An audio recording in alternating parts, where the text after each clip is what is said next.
Il fallait se lever tôt ce lundi matin pour assister à la première séance de ce multiplex parisien.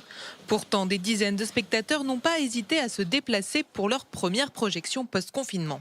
C'est un manque et puis comme je suis voisin et que j'y vais très souvent, voilà, pour moi c'était naturel de refaire l'ouverture. Ça faisait quand même pas mal de temps qu'on se contentait de l'ordinateur ou de la télévision, donc là vraiment ça fait du bien. Oui, c'était important d'être là aussi le premier jour parce que pour soutenir un petit peu la filière cinéma, parce que quand même être fermé pendant 2-3 mois comme ça, c'est un peu comme les restos quoi, on a envie d'y retourner. À l'affiche, quelques nouveautés, des films sortis avant le confinement, des classiques, mais surtout du gel hydroalcoolique. De nombreuses mesures ont été mises en place pour maintenir les gestes barrières aux caisses, comme au stand confiserie. Dans ce petit cinéma parisien, on s'organise depuis plusieurs semaines.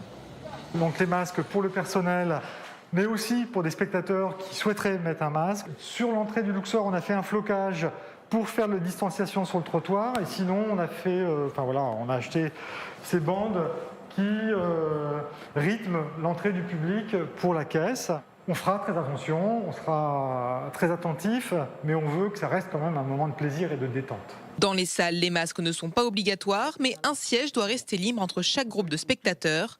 Si la jauge ne pourra pas être pleine à 100%, cette ouverture reste un soulagement pour les exploitants. Petite pointe d'angoisse, mais aussi beaucoup d'optimisme, parce que je pense que les gens sont très attachés à leur cinéma de quartier, ce que nous sommes. Et c'est vrai que retrouver le grand écran, être assis dans une salle, c'est vraiment un grand plaisir. Et je pense que beaucoup de gens vont avoir ce souhait.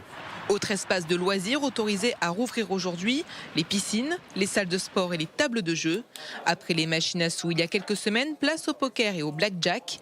Là aussi, le protocole sanitaire est très strict. Masque obligatoire, gel à tous les étages et des tables plus restreintes et espacées avec des joueurs parfois séparés, ce qui n'a pas rebuté les amateurs du genre. On a ouvert à 13h aujourd'hui. Dès midi, il y avait un petit peu la queue devant, donc ça fait chaud au cœur, effectivement.